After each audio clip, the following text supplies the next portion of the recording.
They vary. Hello, hello. Hello. How are you? Good, better. Better. Why? What happened? Oh no, I've just been a little under the weather the last couple of days. Oh, Busy. I've been working on the gardens and it's been like 100 degrees here. No yeah. kidding, on the porch, 100 degrees in the shade. And I'm out there in the sun digging gardens and I think the heat got to me. I feel you. Trust Yeah. me, I feel you.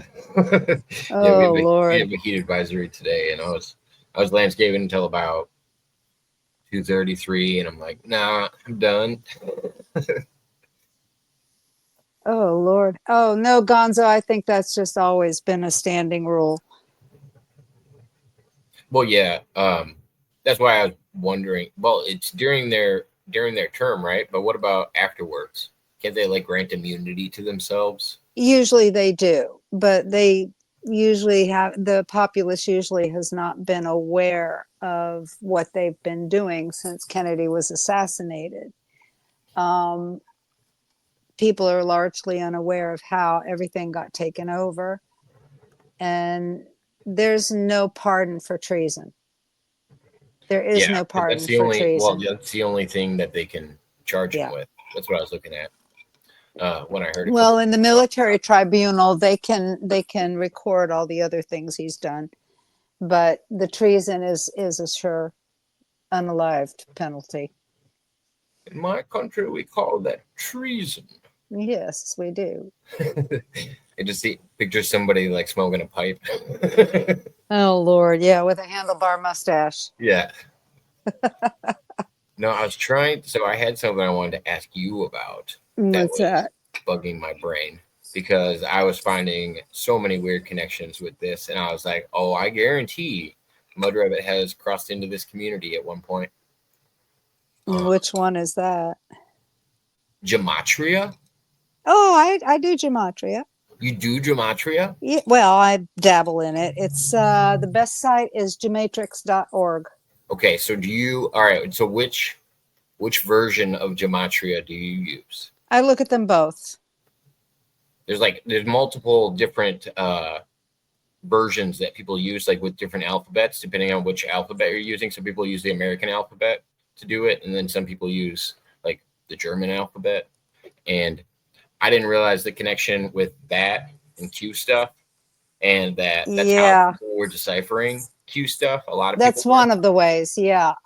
Look at gematrix.org. I just dropped it in the chat in YouTube. I think that's the best one. I've been using that one for absolute years, and it's been up for a long time. Matrix.org. And I think the Anons are going by the English translation. You'll get the Hebrew translation first, and then you'll get the English translation down below. But the way you do it is you run through it and you look at what's trending. And usually, what it does is it reflects on what's going on around us, even though we're not aware of it. It could be a reflection of that.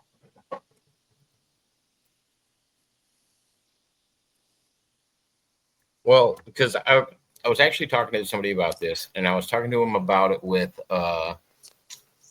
the mob used to use like the Fibonacci sequence in Yeah, order to do stuff with stocks, as well as they could like read things that were in the news that were yeah. like in What tabloids and stuff like that. Like that's how they would do it, and I was like, that's got to be a form of it too. I was what like, they're using is game theory. That's what the president is using. They're all using game theory. and what would that be defined as? What's game Oh, theory? you'd have to read about it. It's weird, but it's what we used to study in the Cassiopean group. Let me bring up some information on it for you. Insert phrase. Gonna be a name. Name, number, address, whatever you want to put in there.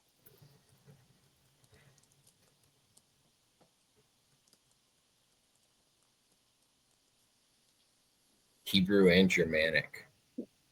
1832, 702, and 117.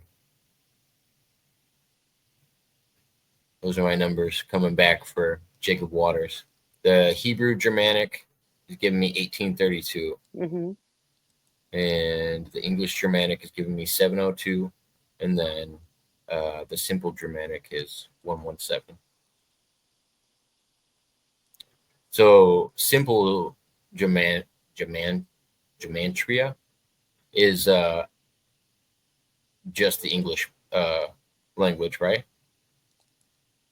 What I saw W is 23, and I was like, oh, an A, ABC 1, 2, 3. Well, you have a list. Your first list that comes up is on Gematrix is the Hebrew, and it goes quite a ways. Yeah. You have to scroll all the way down to get to the English. Interesting.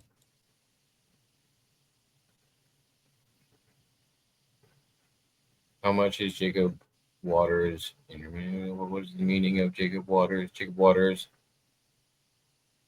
in Gematria is 1832, decoded cipher, meaning for the words that it's giving me is, who is my husband? Nothing is holy, not even God. I am that I am. I am, I am, I am, I am, I am, I am. Well, you have to be careful when you do these things on your personal stuff, because you got to understand there's filters when you read it. But when you're doing it for the greater good, when you're looking at politics or phrases that maybe Trump says, or phrases that were found in the Q post, or even world leaders' names like Nancy Pelosi, Adam Schiff, it's really interesting what comes up under the English. Yeah, I don't know. The Hebrew ones are fun. Yeah. There's some wild stuff that I'm not reading. Yeah, there's I just dropped the wiki explanation to game theory, and Royal Family of Heaven, and we discussed it. Might not mean a person of royal family, might be a person who thinks themselves to be a royal family of heaven. You know what I mean? One of my favorite colors, purple. Purple's royalty. Yeah, that was my mother's favorite color was purple. Terry Nichols in a March 11. That first website I dropped on the Wikipedia explains what game theory is, which is what they're using. I'm pretty sure of it. And the second one is when we discussed it in the Cassiopeia group. Will you put those in the back chat? I can't grab any of those. I can't paste. It's a phone. Oh. So I have to type it in on the tiny keyboard, and then I can't talk and type at the same time. No worries. Geometrics or whatever was .org was easy to yeah, in. I can other shoot. Ones I can't. Yeah, I can share these with you through email, so don't worry about it. Oh, okay. But yeah, no, I've heard of game theory thrown around a lot. Mm-hmm. Oh, no worries, Stone. Like I said, I didn't know if I was telling everybody when I first came on. I didn't know if he would be here or not, so I just kind of left it open-ended. On? He's got bad service tonight. Oh. Tell him hello. Hello, Tony. Says Mudrabbit. But either way, man, I appreciate you stopping in. But yeah, no, I saw that video and I immediately thought about you and telling me numbers and others. Like I don't know if you ever met my uncle. He came on my channel once. Well, I call him my uncle. He's not really my uncle, and he's been doing that for the last 5-6 years. I don't know if you'd call it game theory or what you'd call it, but the numerology with the gematria, finding things inside of media. Yeah, I've seen those all my life, and I'll tell you one thing: I've always had the countdown numbers, but they've always gone up. 1, 2, 3, 1, 2, 3, 4, 2, 3, 4, 5. You know, it's always been numbers in a sequence, and I get those daily now. All of a sudden, they're going backwards. All of a sudden, I'm getting, let's see, 4, 3, 2, 3, 2, 1, 5, 4, 3, 5, 4, 3, 2. Every time I look at these numbers that are popping up, you know, it got more frequent over the years until lately it's just been coming in daily and several times a day. And now they're going backwards. Mine are always like jumps. Mine are always like 3, 6, 9. Yeah, but they're sequences of something important. 369 are the numbers of the universe, and something Tesla said, if you knew the secrets of, you'd be very Yeah. powerful, or And something like and that. I think it explains like what's it called? What are those things called that if you zoom into them, it's just the same shape and it just keeps going and going? Fractals. Yeah, they say it's similar to like a shell fractal. It's like Yeah, yeah. it's like And that's 9. how everything goes together with game theory, with the Fibonacci sequence, and the people in certain families understand these things and teach them to their progeny, but don't teach them to people like you and me. That sounds like a lot of fun, Tony. Sitting here So, in the Montana mountains, he says. oh, it must be beautiful. I know. I bet your view's a lot better than mine right now. 93 degrees out, and I don't feel like going outside. But they turned around and started going backwards now, since all the announcements with the arrests and all of this going on now. And I have a feeling they're going to be becoming more frequent and then just ease off as the arrests happen or as the events happen. Because everything I've been talking about for what, 7 years now? Since 2017, to everybody about that, all of us Anons have been telling other people, it's happening now. It's starting to click in with Obama. They're going after Brennan. They're going after Clapper. They've got Comey. So yeah, things are happening. So who do you think anybody's actually going to go down for Yeah. Epstein related stuff? Oh I yeah. don't Oh really yeah. okay, so why But do if you you think about it, 3 of the big ones are dead already. who? Well, they've got Nygaard. Epstein is dead. Brunel is, You yeah, think Epstein's dead? yeah, I don't know. They say he's dead. Brunel is dead. I always wonder because Yeah. I always wonder if he was escorted out and like swapped. That's what I I wonder. still think that's plausible, but Yeah, that's the because, only one I'd put as plausible. Like I don't think he. well, there's a theory that because Anthony Bourdain died right before he did, Yeah, I there's a remember. theory And that he they looks and they switched. look very similar. And his picture was I don't know why.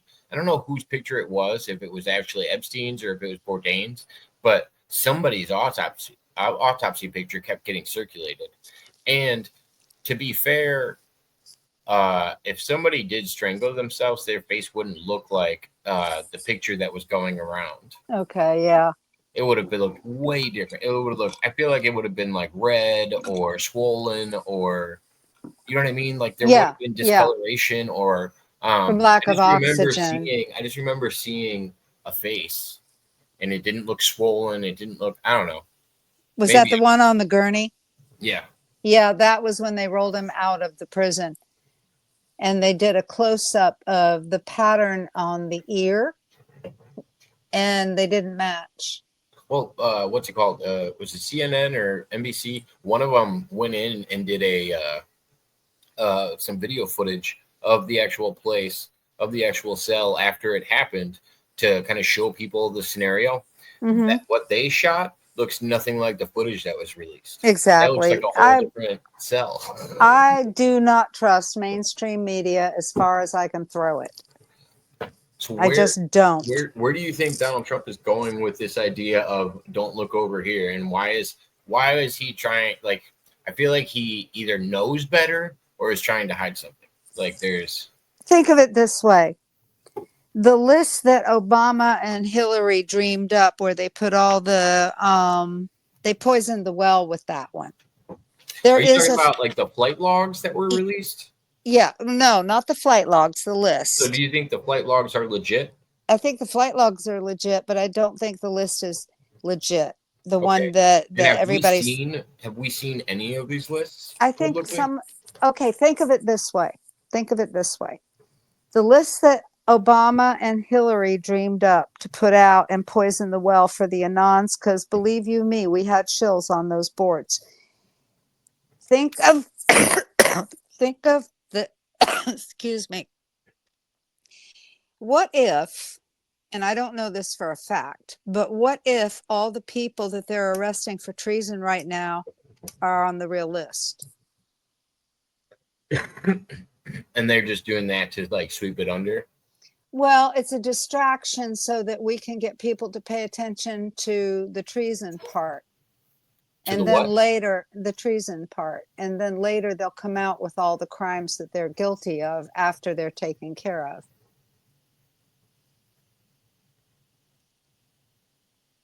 But the point is getting them before they run, before they hide.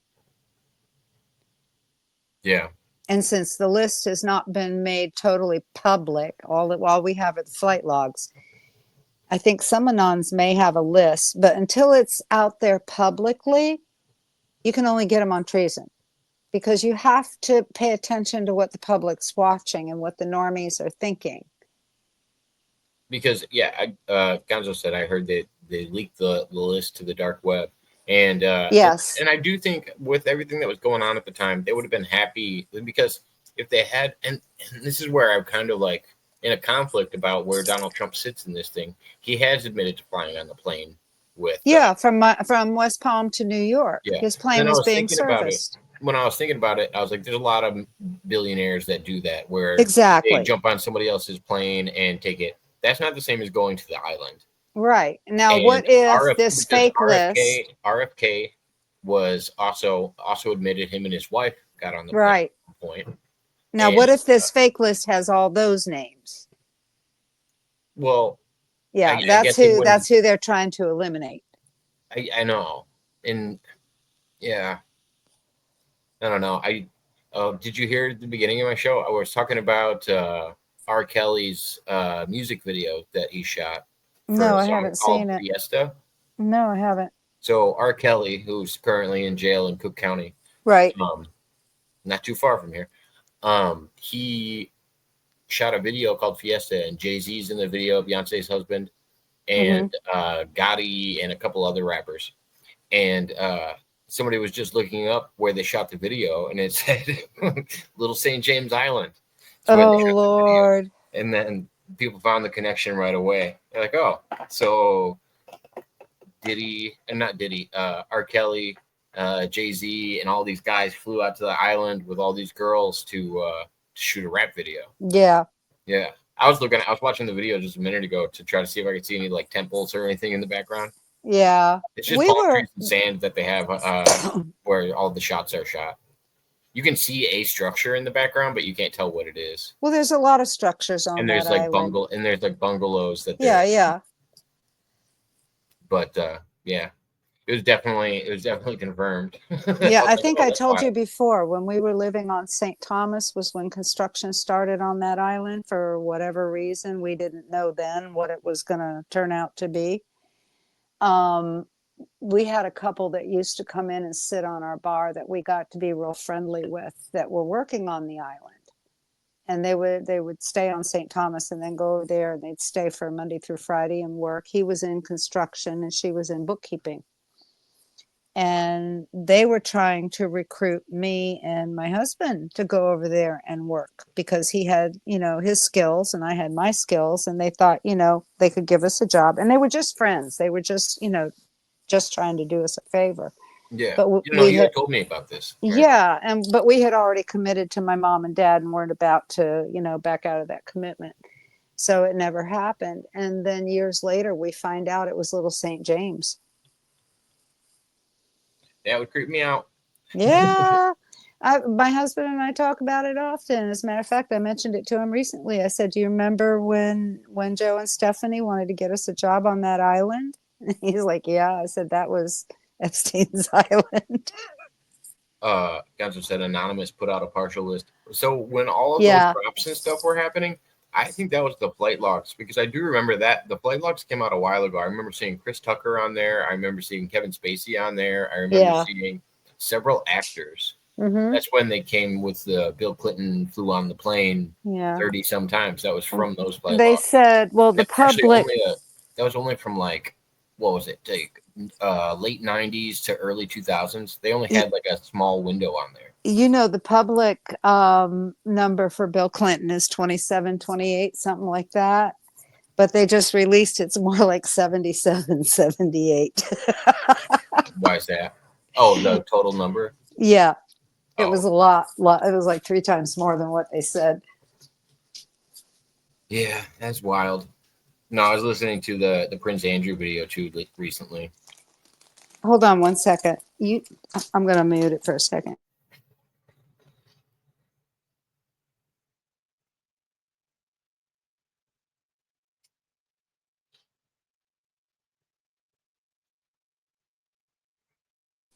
Sorry, kid's up and I had to get him to, he just had ice cream and he's eating chips on top of it. So I took him away and made him go brush his teeth. James M. Kelly was on it. Only person I've heard of. You haven't heard of Chris Tucker? Oh yeah, I know Chris Tucker. He's funny. Well, yeah, he is funny. But yeah, he made this big public change though in the media, and he was like a big friend of what's his face, Michael Jackson at the time. And I'm also starting to see a lot of like really crazy ties with I don't know if you'd call it the Israeli government or Israeli intelligence with Michael Jackson as well. Well, the Israeli intelligence owns a lot of the actors, and a lot of the actors privately don't believe what they say publicly, but they're paid to do it, and they're blackmailed. These are the people that are on the Epstein list in large numbers. Of course, there are politicians, but the big list, the big part of the list are a lot of Hollywood actors. I'm talking about the anonymous list disappeared before I could find it again. Oh, yeah. I don't remember which list. Yeah, those. But I'm pretty sure I've only seen the flight logs. Yeah, those are the only ones I remember seeing. Yeah, I've only ever seen the flight logs, but I did post something interesting from Black Betty on X. Bamalam. Yeah, exactly. Her name's Black Betty. That's her handle. And she posted an extensive list because I had just posted, come on, Anon, some of you out, this is your opportunity. Some of you out there have the list and the flight logs. Come on, look, this is your opportunity to make it public. And she came out with that. And then Trump came out with the Obama thing. So that kind of got sidetracked. Oh, no, he came out and said, don't let it be a distraction. We're not paying attention to that right now. And then this with Obama. So I have a feeling with these people being arrested for It's treason. funny because all of these people are like silent about the Epstein list, but they're like, you haven't even heard them say anything about Donald Trump not wanting to release it. Like, they don't want to talk about it at all. Well, so, do you remember the argument? Do you remember the so-called argument that he had? Been quiet for a while, though. Like, do you remember the so-called argument that Elon had, the disagreement that he had with the president? Yeah, because he didn't get his EV. No.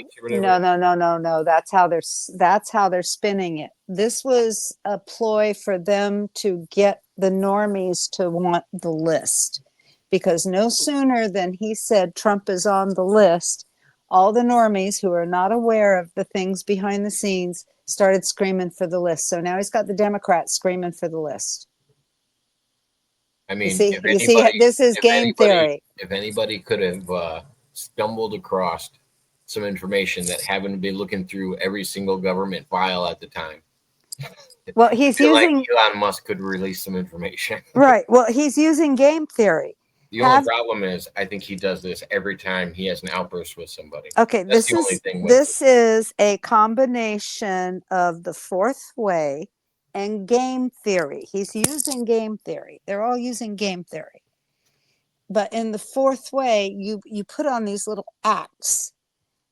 Gurdjieff said, scratch them a little bit and see how they react. So what he and Elon have done is they've had a fake argument. And Elon is left in a huff. Well, Elon only was supposed to be in there for 130 days or something like that. You don't think Elon's actually upset? No, not in the least. His contract was up. Everything else is. I knew his contract was up, and I don't think he's upset that he's not working there anymore. So this is a plan. So what he did was he and Trump had this fake argument so Elon could make this post and say that Trump was on the list, so that That would make the Democrats, this is psychology, this would make the Democrats start screaming for the list. The people who never wanted to see the list or didn't care about the list or didn't even know about the list now know about the list and want to see the list.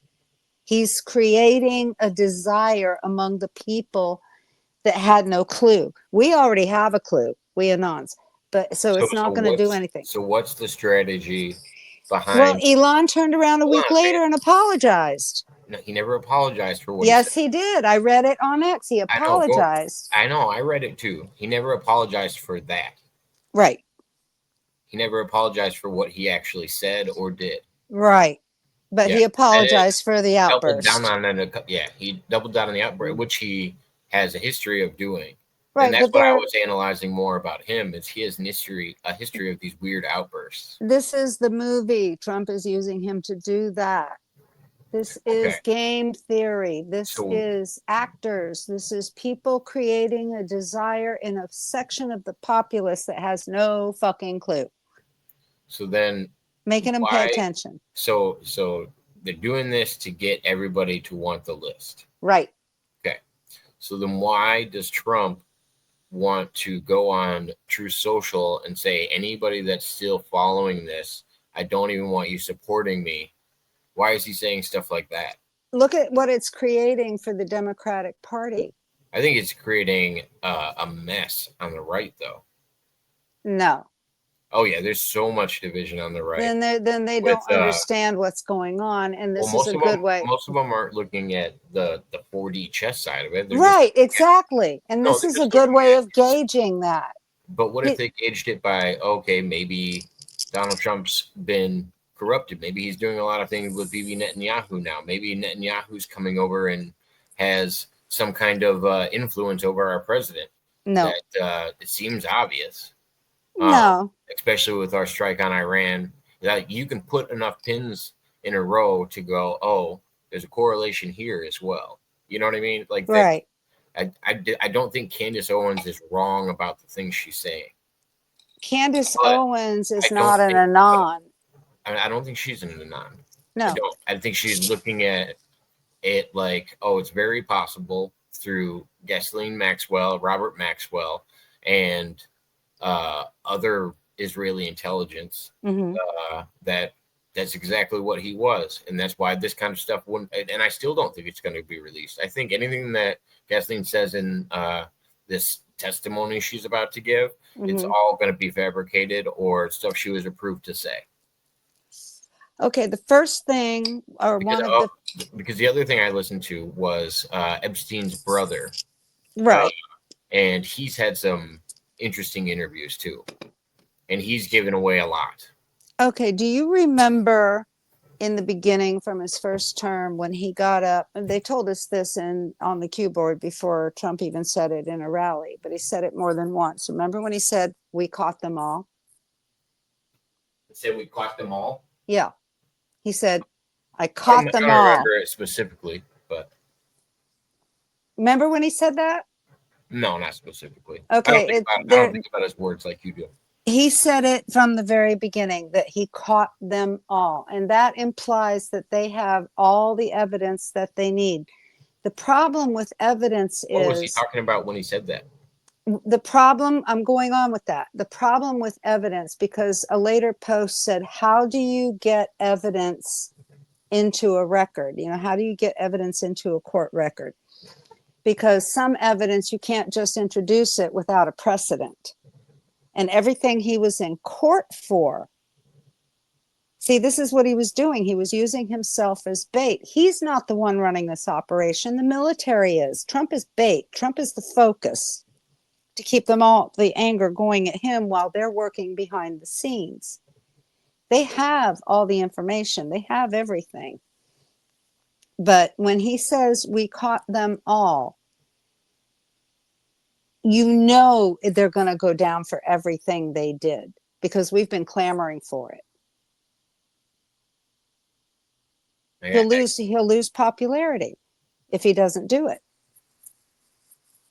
He's going to lose way more popularity doing what he's doing. I guess I don't understand. Of course he's going to lose popularity because the public's asking him to do something and he's saying, "You're not my supporters." Wait for the result. No, because those are not the real MAGAs. They're not the real Anons. They're not the people who really understand the information.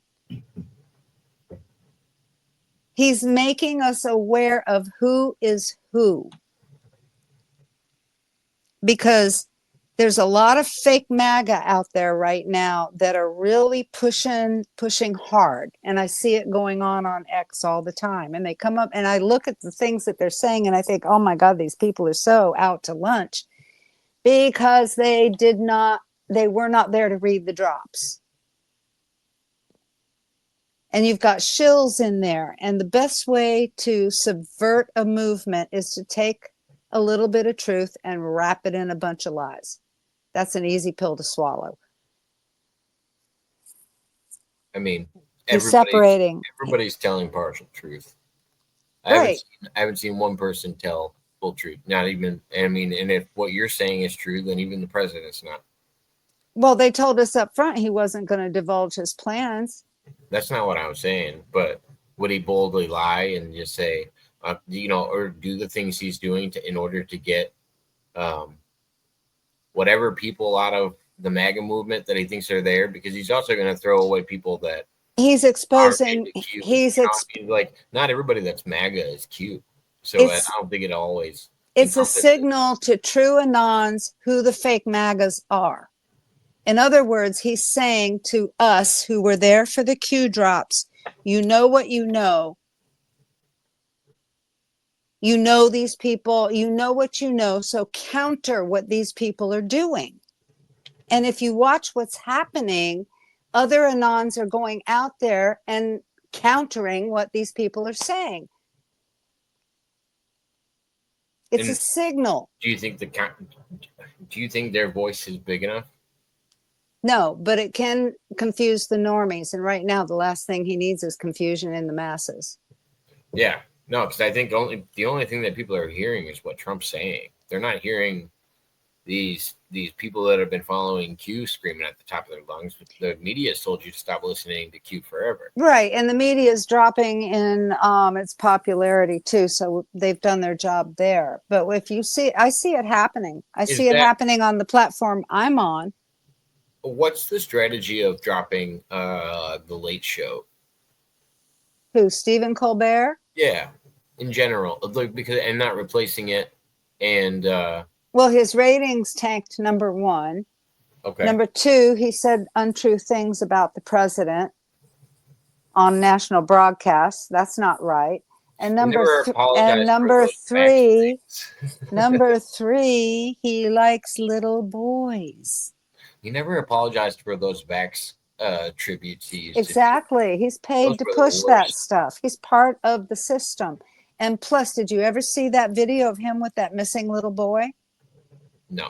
Oh my God, it was disgusting.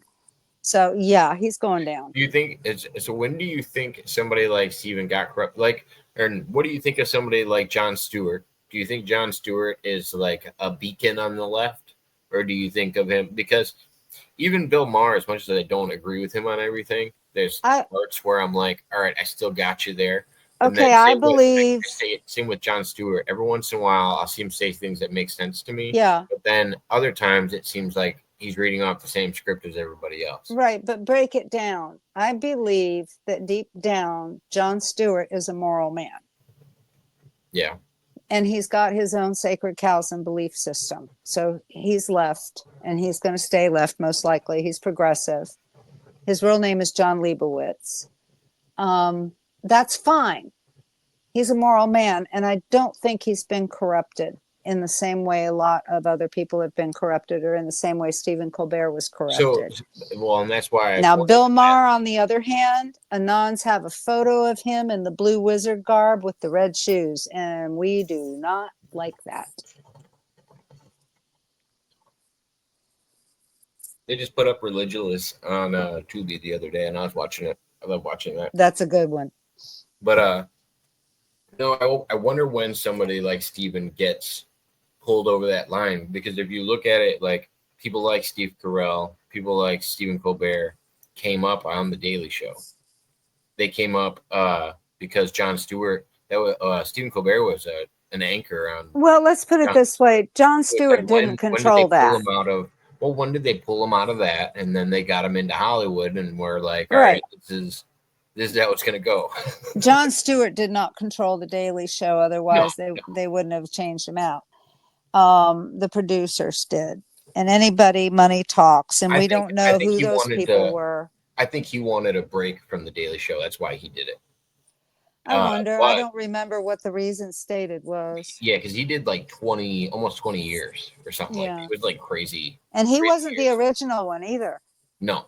The first guy bombed out. The first guy was not good. Well, Noah, whatever his name is. He wasn't good either. He does good impressions. I like his impressions. He's left. Yeah.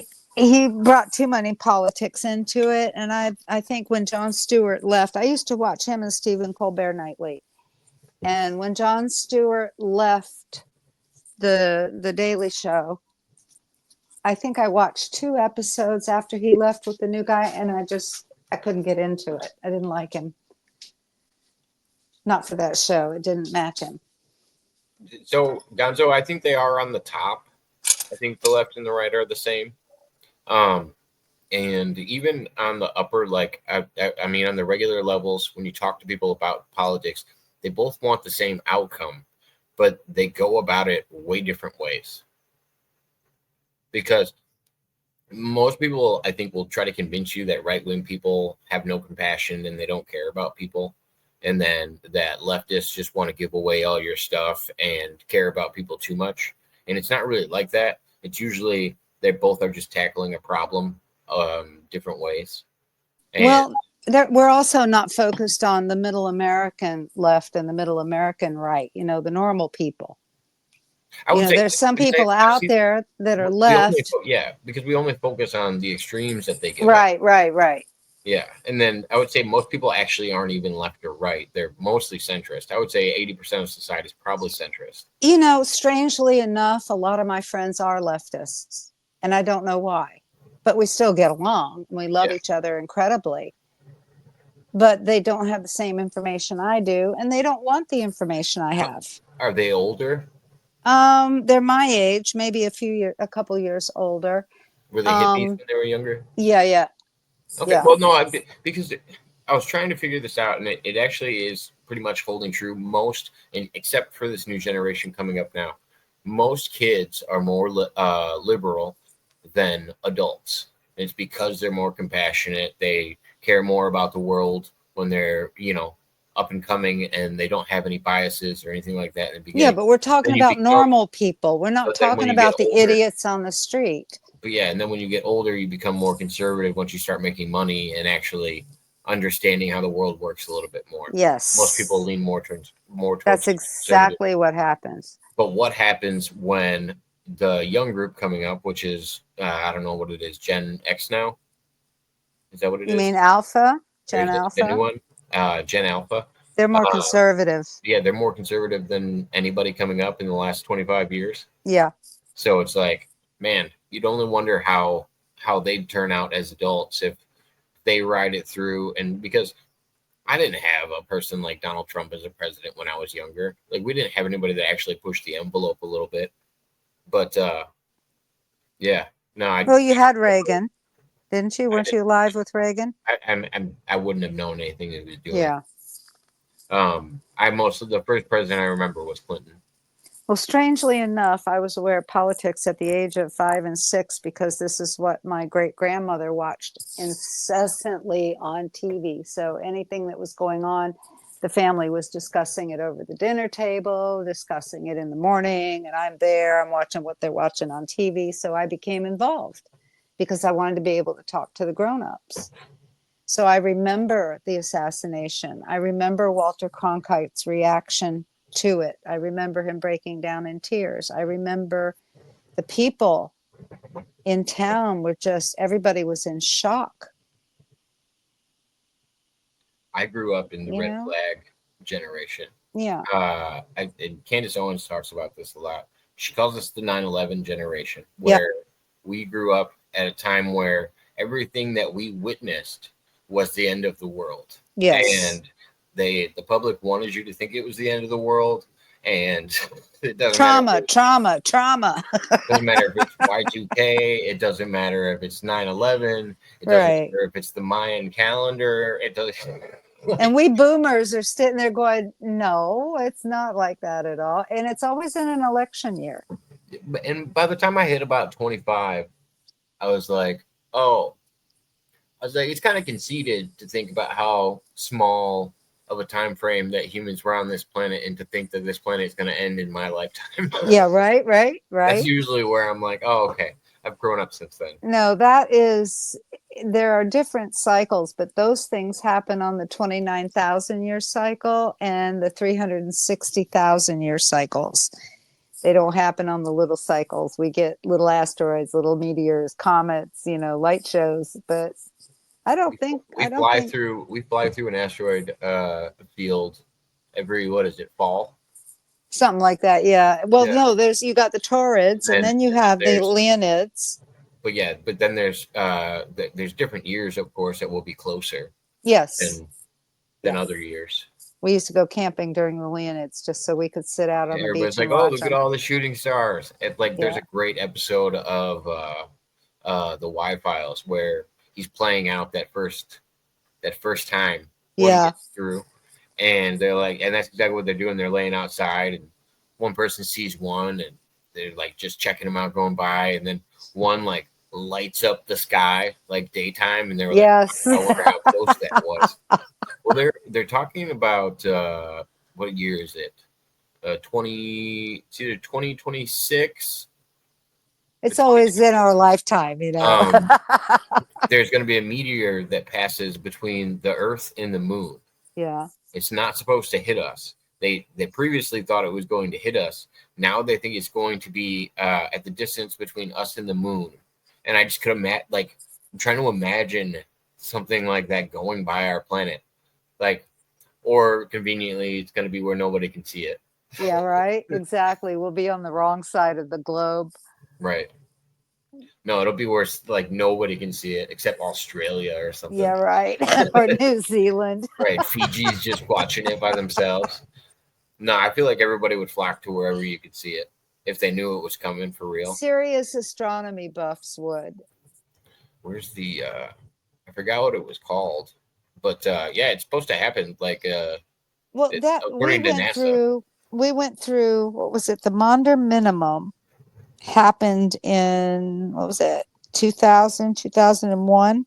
That's where the sun slows down, and you don't get as many sunspots or coronal mass ejections. And I believe the cycle is 11 years. So 11 years later, the sun kicks in again and starts spitting all this stuff out. But the general thought back at the time was that the danger of that, and what is it, a 27-degree tilt or something, could cause the Gulf Stream to reverse, and that would be a catastrophe. Well, now here it is 2025, and I just read an article, I think it was last week, about some of the currents in the oceans are reversing. So that was interesting. But we also had a lot of cometary things going through the sky back then. And I remember, I think it was back in the mid-90s, maybe 95, 96, I got to see Halley's Comet from my front yard. I've always wanted to see that one. Yeah. I forget what year it was. It was back in the 90s somewhere, but I knew it was coming. So that's it when I was into my astronomy thing. Well, and I missed it the last time it went by in my lifetime, so I assume I'm not going to get to see it again. But, 76, I think it's 76 years, every 76 years. When's the next time Halley's Comet goes by? I don't know. I was in my 30s when it went by the last time. So you got about 40 some odd years to go. Mid-2061. Well, you'll be around. I won't. Yeah, I'll make that one. Yeah, I'll get to watch that one from the other side. We had an interesting discussion. It was last seen in 86. Mm-hmm. Was it that long ago? Yeah. Yeah, I was in my 30s. That was 86. Okay. I'm I'm gonna thinking say that's 95, before. I was gonna say it was 96. before I was born, so I didn't miss one yet. Yeah. Yeah. I went out, ran outside to watch it, and it didn't just go by fast. It was slow. Yeah, and it's got a big tail on it. Yeah, big fat wide tail, and you could see the purple on the outside and the orange in the middle. And it was like dusty, or I want to say fuzzy. It wasn't a clear shot. It was all like hazy. And it lit up this one section of the sky, and it just slowly trailed off. Summer and winter, maybe. We always watch the winter meteor showers. Yeah, and that's what I've heard of. And that's when people are out making wishes and shit. Yeah, we used I to just go remember. watch the Leonids. That's when we would go camping down in the Keys, and you didn't have any light, and you could lay out on the beach, and you could see satellites go blinking across the sky, and you can tell the difference between those and a shooting star because the satellites will blink steadily and just keep going in one steady direction. It's the ones that change direction that give you pause. I also want to go see the aurora borealis at some point. We got that across the United States not too long ago. Maybe I did see it at some point, but for some reason it's like fuzzy in my memory. But I do Yeah. remember like because we go up to the Upper Peninsula when we're going fishing, and we stay on these huge lakes. And for some reason, I think I saw it one night, and like we were talking about it, but Mm-hmm. I might not have. I don't know. Well, I don't remember it well enough to. they said that people in North Florida could see it, but we were in South Florida at the time, and all I saw was the sky was a little light for that time of night at the base on the Yeah. horizon. The rest was normal, so we really didn't see it in South Florida. I got to see an eclipse. That was cool. Yeah, I've seen a few of those. That was my first one recently, and I ended up recording a video. But that one was neat. The one that we just had, a total solar eclipse or whatever. Mm-hmm. Yeah, I just stared at it with my eyes. I think that's all hype because I've looked at it with my eyes too. I've looked at the sun for years, though. Like, Yeah. I Well, don't people know. see, I you didn't have think. sun I didn't think gazers like, out there. They don't go blind. yeah, I didn't think the moon was gonna amplify it that much more. You just have to be careful if you have light eyes. My eyes are very light blue. They're almost white. Same. So I can get cataracts easily by bright light. So you want to be careful if you have So blue eyes I've or gotten light green. I've gotten like the what's it called, like when your eyeballs scab Mm-hmm. from like looking at welding and stuff before. Yeah. Like I I've done worked in a welding shop for a while, for a couple of years. I was the office manager for a guy who did welding, and but one it's of not our like really guys, scabs, but I could tell like it was super dry and I couldn't close my eyes for a period of time. I was like, yeah, one oh, of our guys ended up in the hospital because he just thought a little bit of TIG welding wouldn't matter. yeah, no. Just a couple of spots. I've seen so many satellites stopping and moving back and forth. Yeah, I remember the first time I saw Starlink. That kind of it made me feel small and insignificant. I know, and they shot them up one right Because they after the all other. just because they all lit up at the same time, and I was just like, oh, there's a line of them. Well, there was somebody posting it as UFOs. What the hell is going on? You know. Oh, I bet there's plenty of people that didn't know. Well, there's a lot of people that'll try and spin it for those who aren't aware. True. They just get a kick out of that. Some people just like stirring up stuff. I don't understand it, especially at this time. Oh, why not? The world's fun with a little bit of shit stirring going on. Yeah, but pick your battles. We need something to lighten the fucking mood. Yeah, right. Fun. Oh man. I've been out in the yard 4 days in a row working on the big garden and finally finished it today. I had to break down the compost silo. We've been using the other one in the back, so this one had time to rot down. And I got some black cow and fertilizer. Huh? Black cow fertilizer, is that what you said? Yeah, the manure. And I took one bag of that. I've only got the strawberries and the citrus trees now. I put that down, watered it really good. And I told my husband, I said, most women want diamonds and expensive things. I said, I want mulch. Every time you go to Home Depot, bring me mulch because I need a lot of it. So he did. He came back both days in a row with 5 bags each. So Get you some real mulch. Don't be buying it at the store. You can't be doing that. you That's just can't get wood that chips. here. I use cypress That's good. mulch. Cypress mulch is good. It's still just wood chips, but it at least keeps some bugs back. Yeah, I like the cypress mulch, and Yeah. it keeps the Spiders don't like ground it either. moist. If you Yeah, don't have mulch, your ground dries out really fast, and you have to water all the time. true. If you actually get bark mulch, it's actually weed preventative as well.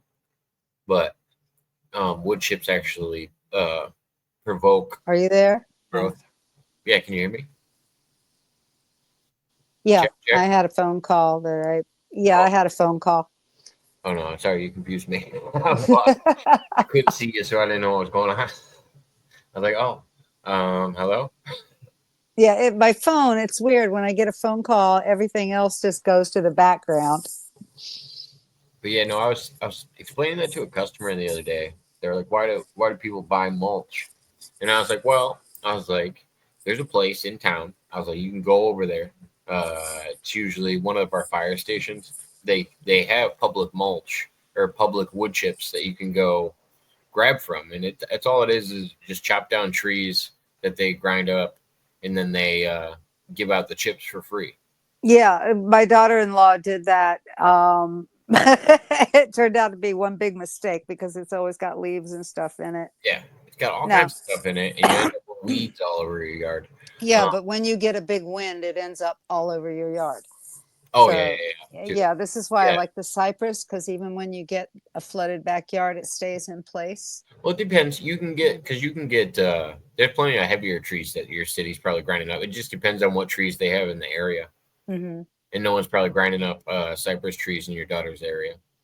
You know what I mean? That's not the first one that they're going to grind up at. No, if they're going to have trees ground They here, do, it's usually fruit trees. but like sycamore trees and stuff like that. We don't have those. We have though that's like a heavier wood. I was trying to think of other heavier woods, but We can have oak and pine, but the pine that's grown for farming for lumber is down in Dade County. That's Dade County pine, and yeah, it's and pretty pine is so hard. light. Yeah, pine is so light. Yeah, and the other is oak, but oak doesn't grow here unless it's planted in a yard. There's no farmers growing oak down here, and there's no forest of oak down here. All of our plants are tropical plants, and a percentage of those are actually grasses. Do you guys grow a lot of willows? Um, when I was growing up, my Girl Scout leader had a little lake on a little pond, and had a willow growing on it. But the problem with willows is the roots. They're really shallow. Yeah, and you get a big storm like a hurricane and they go over real easy. Yeah. The only thing that's crazy about willow is because most of the time, that's what sucks about willow trees is they don't root very deep, but it's Yeah. because they're like a propagating plant, Yeah. and you can just grab a branch that has a little bit of life to it and just stick it in the ground, and it'll turn into a tree.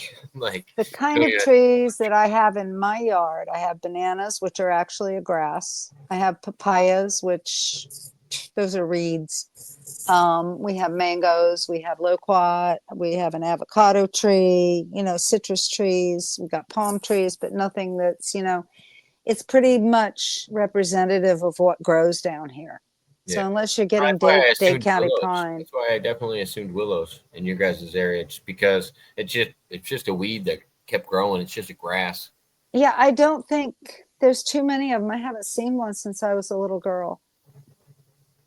You guys got a lot of locust trees out there. And we Yeah, got a lot of flamboyants. flamboyants. Yeah, that's the ones they have. They're either orange or purple, the flowers, Yeah, and the leaves almost look like a fern, and they have these huge pods, seed pods that dry up and fall off of them that people take and use for shakes and rattles. They're really pretty trees. I can't remember the tree that this guy tried to talk me into taking down. One of my old bosses who passed away recently, who I was staying with out in Florida. He had a tree like on the edge of him and his neighbor's property, and he's like, "Hey, go over there and cut this tree down for me." He goes, "I hate it," or "Can you go fill it with cement or something like that?" And I'm like looking at the tree. I'm like, I've never seen a tree like this. I was like, hold on, let me like look this tree up before I no. get too crazy. Yeah, because we have the poison trees too. Well, no, it's an endangered species, and I would have gotten charged. Yes. It was like hundreds of thousands of years old. The species of tree or whatever. It was around when dinosaurs were. Go for wood. I don't remember what it was, but I was like, no, I can't touch that tree. I was like, it's a little messed up that you asked me to do that. Yeah. He knew he couldn't get rid of it, so he wanted somebody else to do it. He is the most Donald Trump person you've ever met in your life. Like he was a probably 70 something or 80 something when he just passed away. He was right on that borderline, and he owns a bunch of real estate in my area. He knew better. I ran into him. Oh yeah, no, he definitely knew better. That's why he did it. That's a bastard. What a bastard! Like, maybe I get this guy, but no, I met him through the country club, and yeah, he's written letters to Donald Trump and had like set up to go to dinner with him, and he's the guy I told you used to run a radio show. Yeah, yeah, he did all these things, and he was a really interesting dude. He was like the most right-wing person in a small town, and everybody knew him because of that. Like he was the Donald Trump of our New York. Oh no. It was the funniest shit. No, I loved the guy. Like the guy was a really nice guy. He was a dick, but you knew what to expect from him because he's just brutally honest. But yeah, no, he was a cool dude. Some people are like that. I mean, the guys I used to work for, oh my God, they were so stereotypical. I was so upset because I remember I wanted to get Pena because I sat down and talked to Jim. That is his name. I sat down and talked to Jim, and he was like, "Oh," he goes, "You got friends in South America. You should have them call, and when you get on the phone, you're just gonna be they'll know, hey, he's got listeners in South America." Like he was just trying to build up his radio show and stuff like that. And he goes, "Yeah, right." When he comes on, tell him how often that they listen to the show. And I'm like, I was like, no, I was like, you want to talk politics with this guy? I was like, it'd be fun. I thought because that's what I was doing is gonna have Pena call in and talk politics with him. I thought that would have been a good time. And yeah, I thought about it. They just recently stopped doing his show after he passed away because a couple people like reached out to me about it, and I said I wasn't interested. It was his other co-host, this guy named Nostradamus. He's been in our chat before. Nostradamus. Yeah, he goes by Nostradamus, and he's a very interesting fellow too. He was more of a co-host, and yeah, he had some he's led a very interesting life and come across some very interesting information. He lived in a missile silo for a little while. Like he's an interesting fellow. But also a great businessman. He owns a few companies out here too. He comes off crazy to the average person, but then if you like sit down and talk to him for a minute, you're like, oh, this guy just knows too much. Like he gives me Alex Jones vibes. Nostradamus does. He's very cynical like myself. Yeah, some people are like that. Well, it's just like he just expects the worst from humans because they've seen so many bad things. And I feel like that's how soldiers and stuff are too. It's just like when you've seen that much bad, you got to really dig to find the good in people. Or they're just numb to it by that point. Stupid locust when you cut one down. Oh yeah, locusts spread like cancer. I always thought the bamboo would like take over Florida at one point because when I heard about snakes and other like insects and invasive pets that people were letting go of, I was immediately thinking, oh, bamboo would be perfect to take over Florida. somebody could just put it out there where somebody doesn't go a lot, it would take a long time for them to get to it and stop it from spreading. What's that? Bamboo. Oh, well, there's also different kinds of bamboo. My mom had a bamboo garden in the back of her house in North Carolina, but it was the kind you could eat. So she had family that had a Japanese restaurant in town, and she needed the bamboo to be taken care of periodically. So they used to come and take the bamboo down for her and take the roots and take the shoots for soup. And they do it for free because they get it for their restaurant. Yeah. But it was that really nice bamboo. It wasn't that weedy stuff that you can't get rid of. Yeah, no, I just thought it spread like wildfire. It does. You have to go down and stomp on the shoots. You know, the little shoots will come up through the ground. You have to go down and stomp on them and break them to keep them from growing. It doesn't reseed them? No, not when you stomp on that shoot. They're rhizomes, so they're going to send up another shoot eventually. So about once a month when you're mowing the lawn, you go down there and just stomp them. But yeah, no, I always thought that would be like the perfect I don't know, conduit for like an alien species or something to take over. Is something that's super invasive that can spread. Well, that's what the Chinese are trying to do. With viruses and stuff? No, with seeds. They a while back they were mailing seeds to eBay customers for no reason at all. I thought that was a conspiracy. And I've heard a lot about that stuff. Like, and people always, because I ended up looking this up one day, because people will send you seeds and you're not supposed to plant them. Right. You're not supposed to do anything. But the curiosity alone makes me just want to go, oh, come on, I got to know what this is. Now, some of them got tested and they were an invasive species, you know, like kudzu is invasive. Yeah, just grow it in your house in a cup. Yeah, no. You can check it out. Might turn out to be something like Little Shop of Horrors where you get this right. Seymour, feed me. Feed me, Seymour. Have them growing all over the country. I'd be down with that too. I would feed Seymour or whatever his name was my blood. I would get him. I would grow him real big. I'd bring him bodies. To be fair. Oh Lord, no. Lord, no. Enemies. That's what I named my squash down in Dania. It was growing from my little yard. It took over the whole yard. One plant, the butternut. So I named it Seymour. So tell me more about alligator Alcatraz.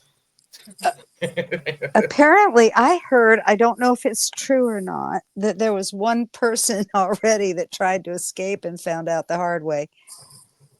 But they're not in being. The name. Yeah, it's these people aren't known for their brightness. Just because it's got Alcatraz in the name doesn't mean you're going to be the one or two people that made it out. But the governor came on and explained how this is working. These people get caught and they get sent to Alligator Alcatraz, and they are given a choice. We will send you back to the country you came from, or you can stay here at Alligator Alcatraz. I heard some of the countries of origin aren't taking them back too. The what? Some of their countries of origin aren't taking them back. Yeah, well, that was Mexico in the beginning. Yeah.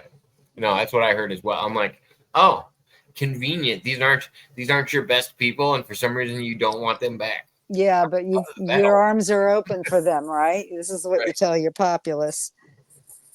Oh, it's been unbelievable. Well, because that was my biggest thing about people using it for asylum. And it's just like, wait a minute. So why are you rocking this flag then? If you had to leave there because it's so dangerous, and why are you going back there on fucking vacation? Exactly, and they're sending money for holidays. Trump stopped banks from transferring money outside the country for that very reason, because they're sending all this money back to their families. So no, you're not leaving with this money. You're going to pay taxes on it if you want to be here. But in Alligator Alcatraz, they are given a choice. And they're not locked up because they just can't go anywhere. You can stay at Alligator Alcatraz or you can go home. And he said you'd be surprised there are some that don't want to go home. Yeah. Well, there's a lot of people self-deporting now, too. They said the count was over 1 million. Mm-hmm. for self-deportation. A lot of those people have families and businesses and jobs and lives here, and if they want to be able to come back, they need to self-deport and do it properly. This one woman, she had her kids here, she had a business here, she's been here 22 years in the system. To be fair, I'm not even cool with anybody getting deported that didn't do a heavy crime. Those are the people I do want people going after. Let me give it to you from my personal perspective. Yeah. When the war was going on in Lebanon and we were losing family members, we tried to get my husband's sisters over here. Yeah. Through political asylum. We tried to bring his sisters because they were young, unmarried. And we had the hardest time and still got turned down. Why? Because they're Christians. They would not let them come over here properly. And still, my husband and I were talking about it tonight. His sister called from Lebanon to ask how he is. And he said, she's asking him, when are you going to come to Lebanon and come see me? I said, Jim, when is she ever going to come here? How long has it been we've been together? And she hasn't ever come over here. He said, they still won't let her. Yeah. And it was this time, it wasn't the Lebanese government, it was our government won't let her. My biggest thing with the whole problem of it is taking back a precedent that we've kind of set. Same with like birthers' rights, citizenship. We kind of have set a precedent. It got abused. The only time I'm against it is when people are committing crimes outside of, just normal shit. If you're being a functional member of society and you're contributing to society, I'm cool with it. If you're just a burden on society, and then we have this other thing hanging over your head, out you go. Happens to be, immigration. Sure. Yeah, I have no problem. Just do it the right way, because those of us who have done it the right way, we get disappointed, and the people we're bringing in are good people, professional people with skills. And of course, we don't want people jumping the line, because there are good people that are trying to make it through. Right. And just because you are jumping the line doesn't mean you're a bad person. I just think they don't understand the scope of how big it is and how many people are waiting to do it properly. We've got too many people with mental issues running around loose. Yeah. I just don't think humans are meant to live the way we do. No, we're not. Like, as a species, I don't I was looking at a lot of rat studies, and they were doing these things with rats where when they put them in larger and larger communities, there was always a few by percentage that would just go crazy. Because they weren't used to having that type of a population. They didn't fit anywhere in the alpha, whatever roles of society. So they didn't know what to do with themselves. For humans, add to that dynamic the propaganda we've been fed, especially since Obama repealed the Smith-Mundt Act. Well, I think humans need to feel valued. Well, humans need to be told the truth. That too. Because if you're told the truth, you're valued, you're respected, you're considered. Not always. I feel like if you learn the truth and you learn too much of it, you can feel like the grain of sand on the beach, and you're just like, they don't care about me. I'm just a number. Like, and that's the truth of it. The truth beyond that is that it's a beach. We're all there. We're all connected. We're all there with the other grains of sand. And people tend to stop at that one grain of sand. Oh my God. No, you're on a beach with millions of others just like you. True.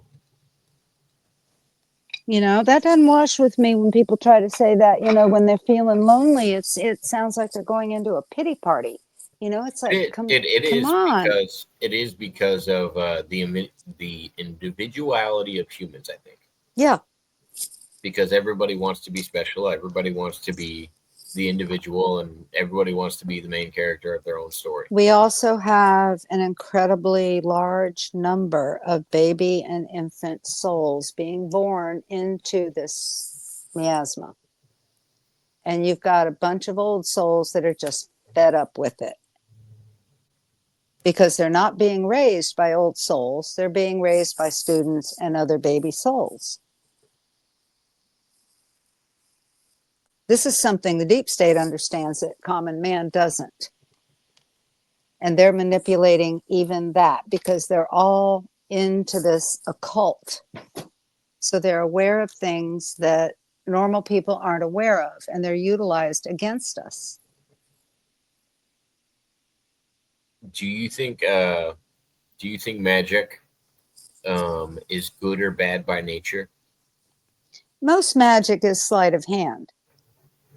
But when you get these people who, actual true magic, like what we would call a miracle, yeah, or something I like think, that, do you think it can be good or bad?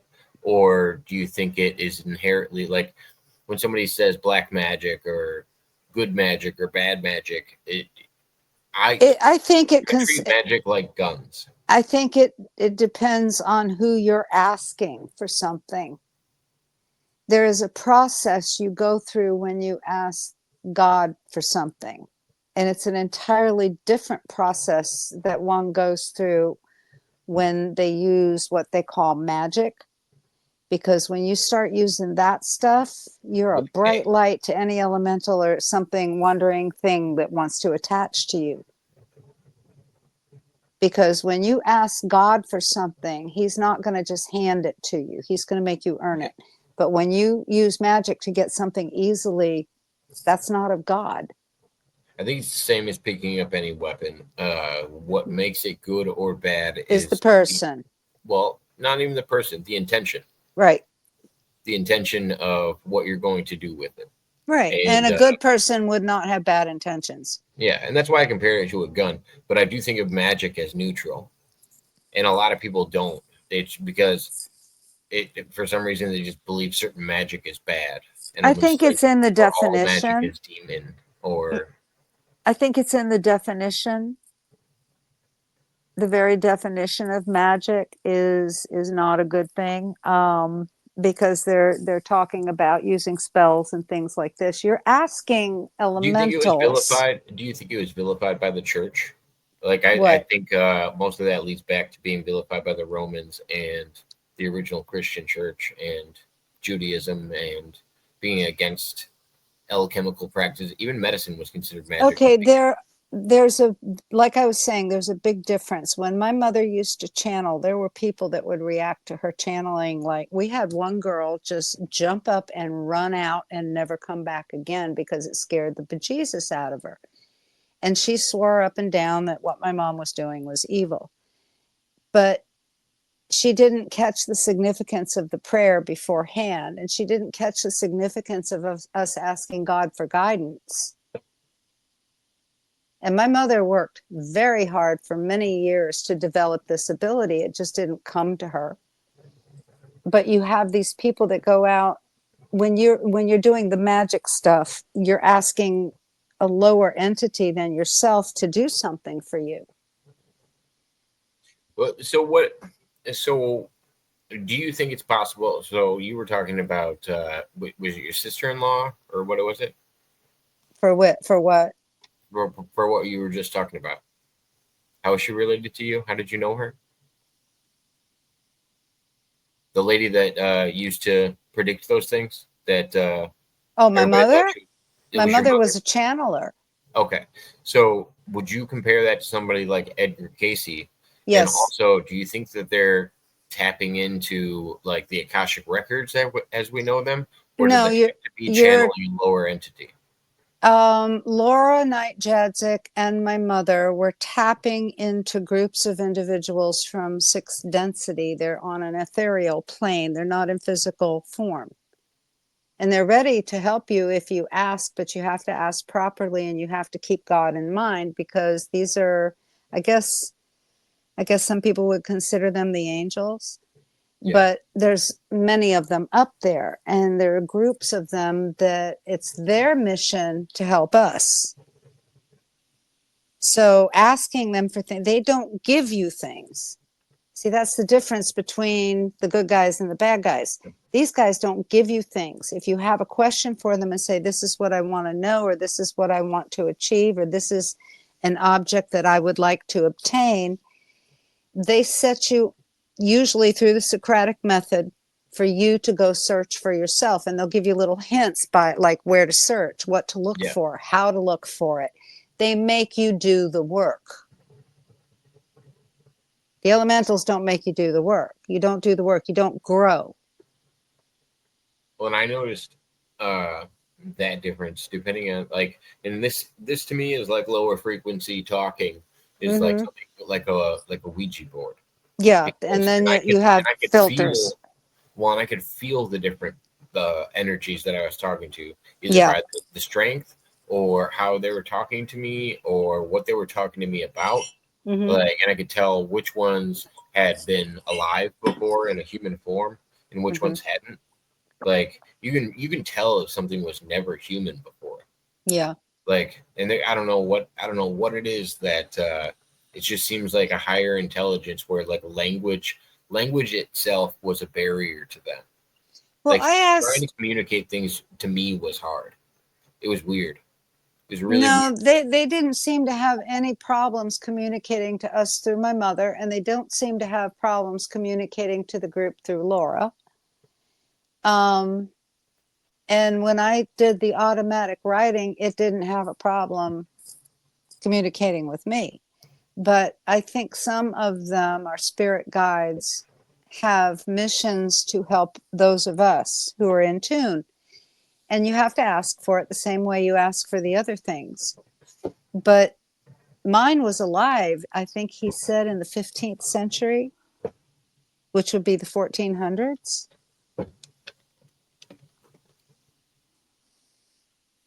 So what about with like a musical artist who says that somebody else takes over, almost like a muse? Yeah, Beyonce has. Category? Yeah, Beyonce has Sasha Fierce. Just remember that Lucifer or Satan or whoever it was that got kicked out of heaven was the one that was in charge of the music and the choruses and the praises. So when they broadcast this music in 440 hertz, it's not doing you any good, either mentally, physically, emotionally. It's just not doing you any good. You want music that's in the solfeggio frequencies.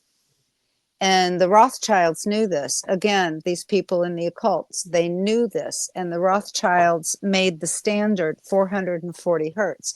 So now our music, our rock and roll, all that stuff that comes over the radio, all the stuff, the TV shows that come over the television are in something like 440 hertz. This is why the news gets you so agitated and so angry, because they're feeding you negativity while they're broadcasting a hertz that's not compatible with being calm, with being at peace. Trying to think about what the for some reason 935 or 9 something comes up all the time for hertz. There's a list of them, which is like a double of, because if you're thinking about hertz or you're thinking about beats per minute, all of them correlate on multiples as well. So it's like if you're looking at multiples of a bad hertz, and it's just that doubled or at a higher, like at a more rapid frequency. Okay, think in terms of 369. Yeah, exactly. It's like and when you add all the numbers together, it should come out to either 3, 6, or 9.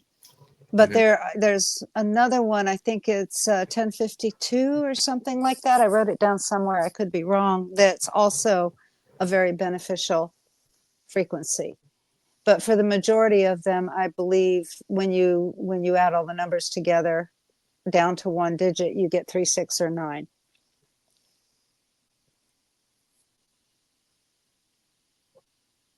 What happens when you put 369 into the calculator Germanica?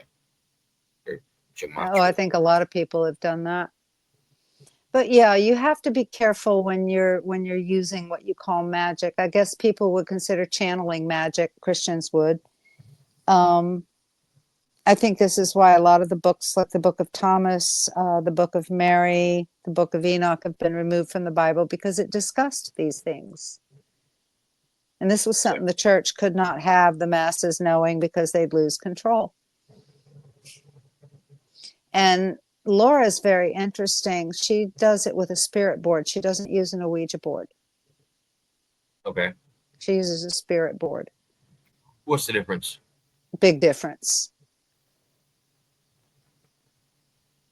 I was waiting for you to explain after that. What's with the spirit board? A Ouija board has a lot of negativity attached to it. And I think it's made without any intent other than greed. Because it's made by Parker Brothers. So I feel that way because I guess what you call mine then is the spirit board. Because I don't buy Ouija boards. Yeah, I don't have anything to do with the Ouija. Yeah, you can make spirit boards yourself. Yeah. And some of them are very beautiful. You have to make yourself. And the intention is built into it. Like there's some people I've talked to, there's names on the back that have lines through them of people that are not allowed to enter my board. Like I still have a Ouija board. I just don't use it. I found one in my mom's stuff and broke it. I almost keep it around as like a lock, like a padlock on my door. No, I don't even want it in my house. Well, because I wanted to, like, trust me, I wouldn't want a Parker Brothers one sitting in the closet, but I do want one that says, "Hey, you're not allowed here. Hey, you're not allowed here." Even if I never touch it, I just want them to know that this door has a lock on it. The one door that I do have around has a lock on it. Yeah, I packed a bunch of my mom's stuff so fast that I didn't even realize that I packed it, and it was old. She'd had it from the 60s, and I threw a bunch. It was actually in a box. I just picked up the box and put it on the trailer. And when I got down to Dania, I started going through a lot of the stuff. And the minute I found it, I just had the most overwhelming negative feeling. So I pulled it out of the box. I punched the middle out of the planchette and stepped on it. And then took the board and broke it over my knee. And I felt so good doing that. Threw it in the garbage and never saw it again. But like design, what do spirit boards look like compared to Ouija boards? Are they different? They're square. The ones I've seen are square. Mine is square. Laura's is square. I think you can look them up. They're very colorful. And you can make one yourself. I made mine. I've never used it. I never finished it. My mom passed away and we were in the process of clearing out the store and closing down, and it was right after her memorial, so I never got the chance to even steam the Gouda off of it. I just packed it away as is or mount it. So Ouija boards technically are spirit boards. Yeah. Here, I'll show you what I'm looking at here. Just to give you an example. They have a lot of negativity attached to them. But I think it makes a big difference, like you were talking about with the creation of them. Mm-hmm. And what I just noticed, let me see. The spirit board works the same way an Ouija board works. This is so I looked up spirit board and then just put image on there. Yeah, I know, and it's giving you, they're usually square with a round thing on it. Well, so what I did see, which reminds me of probably what you're talking about, is something like this. It has an archangel on it. And yeah, some are really pretty. Yeah. I think that would remind me of what you're describing as a spirit board. Okay, see the one on the right with the woman in it? Yeah, the one I lifted up. That's what I was saying. Yeah. I think that's what you're talking about, but that was like farther down in the list. They have circle ones. Yes. But these to me are all Ouija boards. Yeah, but the only one I've ever seen is square. But in my world, we make a distinction between the two because a Ouija, I don't know, there's just something about it. Ooh, gotta get you one of these. Got the pentagram right on it for you. Oh, no. Do you think the pentagram's bad? What it represents, yeah, it depends. My ex-daughter-in-law, who's since passed away, claimed she was Wicca, and she wore a pentagram, but she wore it right side up. And she said the pentagram is a symbol of man, which I get because we're 5 points, head, 2 arms, 2 legs. Yeah, it's the Vitruvian man or whatever. Yeah. I have heard that as well. But I also think Wicca can get you into trouble. I grew up with a friend that was a witch, and she was also into the same band I was into. That's how we ended up being friends. Mm-hmm. And she practiced Wicca, but if you actually practice Wicca, it's exactly what you just talked about with intentions. Yeah. Real Wicca is like the rule of threefold.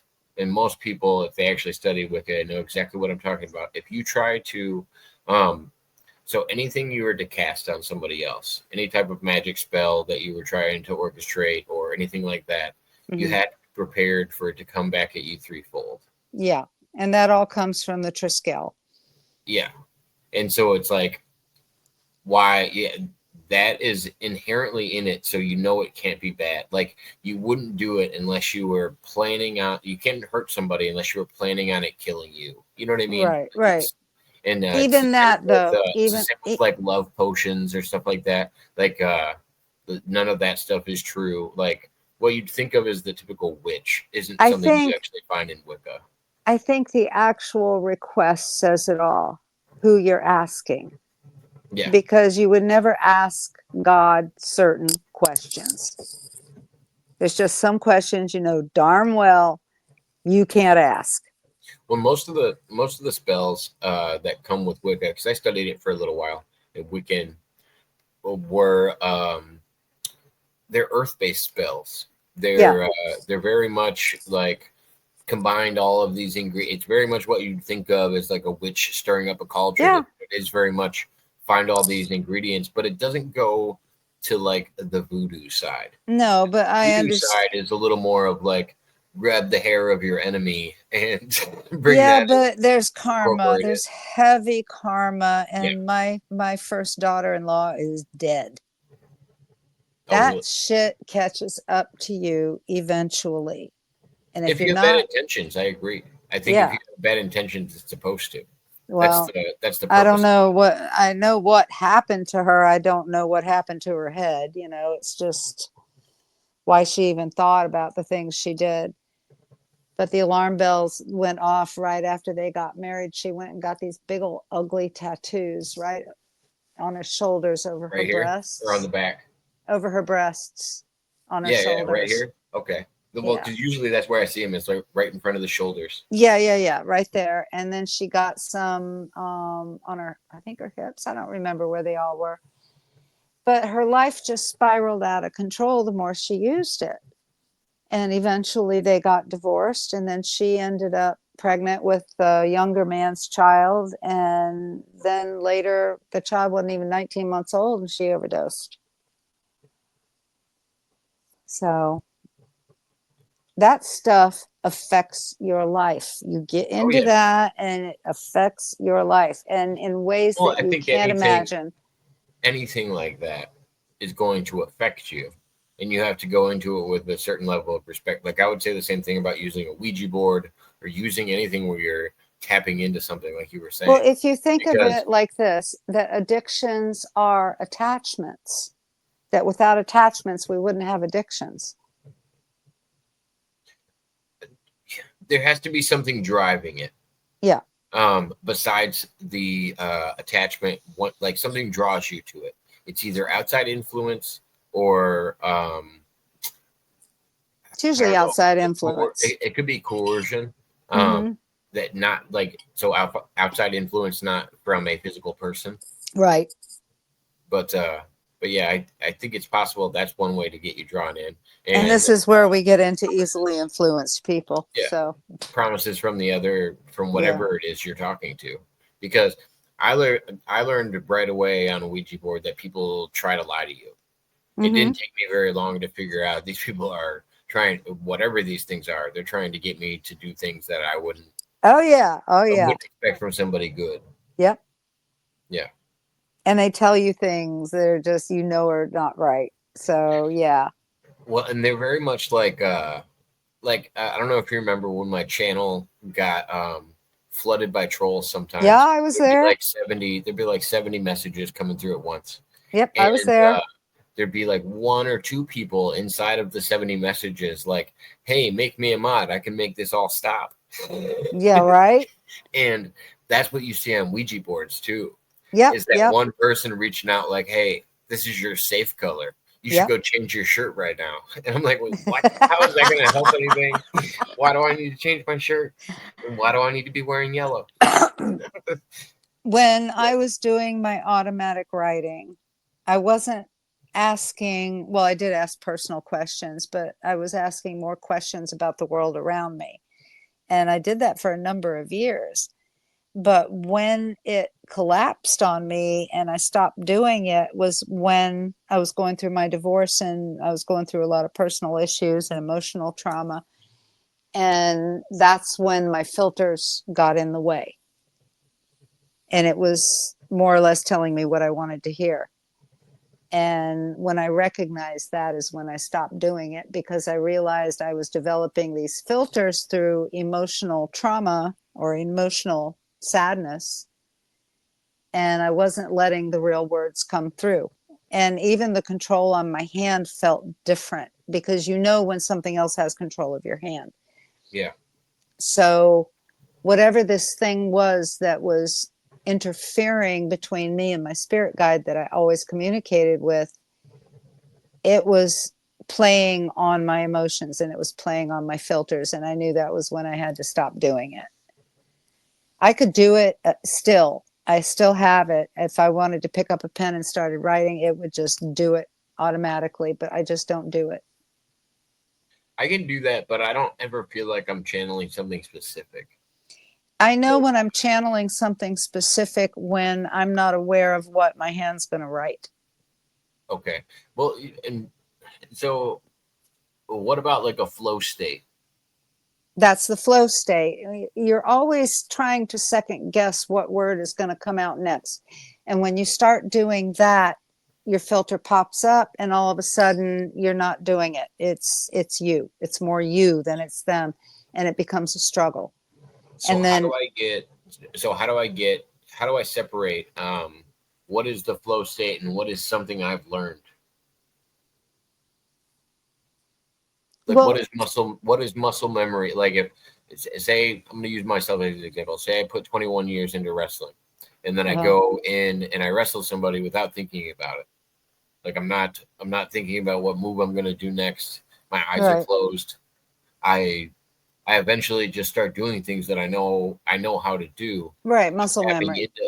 Am I tapping into something, or is it how much of it is actually me and my experience in doing this, or is it I have experience tapping into this? We always called it getting into the zone. I think it's a little bit of both. That's my personal opinion.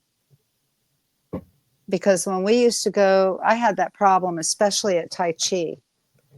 You know, it would come up in Taekwondo, but in Tai Chi, they would have us do these exercises. Like, for instance, one of them was make a triangle with your hands, extend your arms and put your index fingers and your thumbs together and make a triangle and stare at that while standing on one foot. And I would zone out. And when I'd come back out of it, everybody be halfway through the form and I'm still standing there.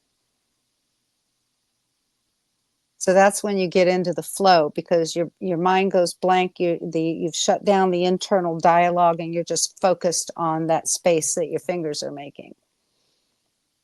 And the same thing happens with the Taekwondo. I haven't done it in years, but I find it's still body memory for, like, when I drop things, I'll take my foot and kick it back up, or, grab it really quick. And it's nothing spectacular because it's muscle memory. Right. Well, and that's what I was hinting at, is how much of it is actually muscle memory and how much is it. Well, automatic writing is not muscle memory. And you can tell when something else is controlling your hand. It starts at the wrist. Well, yeah. Well, I mean, writing, it's easier for me to think of because the technique of writing itself doesn't need, you don't need to learn anything more. You know how to make all the shapes, all the letters. You know what to represent it with. Well, it's using you as the vehicle. It's like music. It's right. like music more. And you have the music already written in your head. Yeah. Well, and that's where it's harder. It's because to tap into a muse on music makes a lot more sense, or for writing, because to construct a story is the hard part. To construct a piece is the hard part. Well, I'm not writing with the automatic writing. I'm not writing a story. It's an entirely different thing. It's more like channeling. Vaughn says, time slows down, things happen. That's Yeah. true. But when you're writing, that's a muse type of things. You get in the zone while you're doing it and the story flows. I've done that. Yeah. But Because when I've done you that too, where it's just like I can do the same with drawing. Like I'll right. start doodling it, and then all of a sudden I see something inside of what I was doodling. Yeah, that's what we do as artists. But automatic writing is a different thing. You're channeling an entity, you're channeling your spirit guide, and you're asking for counsel. And If it's you giving can, it to you. so would that work with your left hand as well as your right hand? I don't know. I've never tried it with my left hand. I should. But Are you I was right-handed? just comfortable. The thing is, when you start doing it, you have to practice because you have to learn to let it use your hand.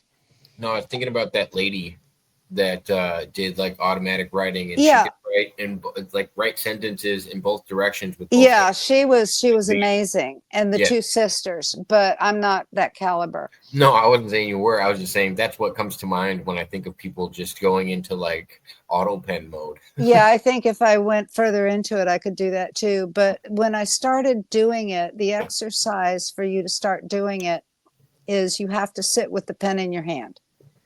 Sit quietly, kill the internal dialogue, go into a meditative state and pray for protection and put your shields up and wait. And the first few times you do it, nothing happens. First couple of times, nothing happens. For me, the third time, my hands started making little circles, little tiny itty bitty circles on the lined paper. And I could tell it wasn't me doing it because I wasn't even looking at the paper. I was too afraid. And when that happened, I got afraid. I jumped up. I ran upstairs. I talked to my mom about it, and she told me, "You're fine. Keep praying for protection. Go back down there and keep practicing." So I went back down and I kept practicing. I felt better at it. And before I knew it, those little circles turned into this little flower, little 5 or 6 petal flower. And now every time I talk to him, when he would, well, not now because I haven't done it in a while, but when I would talk to him and he would sign off, he would draw the little flower. And in that way, I knew it was him and nothing else.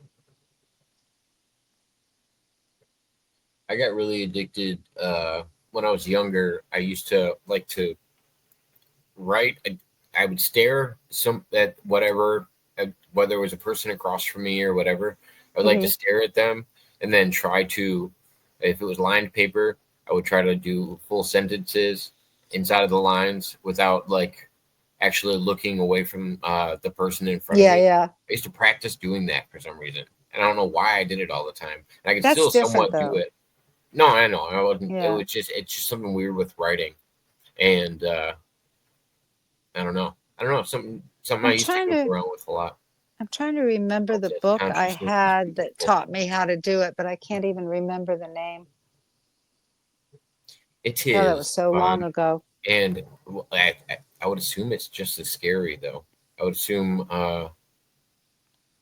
with the beauty comes the scariest, darkest depths of consciousness as well. Yeah. Well, after a while, the fear goes away and it's just like an old friend. And if it's true and if it's for the good, it won't bother you when you don't want to be bothered. Those I didn't pull this up when Gonzo said it. You will never get everyone to believe the truth, and it's just like, yeah, no, not everybody's going to have a clean and moral conscience, and some of them are going to have really dark things. Yeah, And they won't be able to see any of the beauty. if it's something that challenges something I said, I don't care. If it's something that they don't believe on the political arena, that red pill has just become a suppository this week. They're going to get it the hard way at this point. With political stuff, hopefully they're not holding it that valid. No, but I'm already seeing people that are astounded. Oh my God, Obama did that. And oh my God, I voted for him. And oh my God, I can't believe I didn't see it. I don't know. I think there's too many other distractions going on that wasn't what changed them to be like, well, maybe Trump's not a bad guy. I think there's still plenty of stuff on the table where they're like, they're not in that point yet. They're at the Yeah. point where they're at the point of realization right now. And if any of them start thinking in those terms, they're going to start seeing it as, in their view, the lesser of two evils. That's how I saw it in the very beginning, because I didn't know everything that I know now. like it doesn't matter how many times I look at the video where Trump calls his daughter hot or sexy or whatever he calls her, that I don't just get thrown off. Like I just can't look at that and go, that's a normal thing a dad would say. You know, like some of that shit just messes me up. Well, And I I've don't heard care. dads say that, and I've heard dads say of the same daughter to cover up. Give me a thumbs up back there. I don't know what's the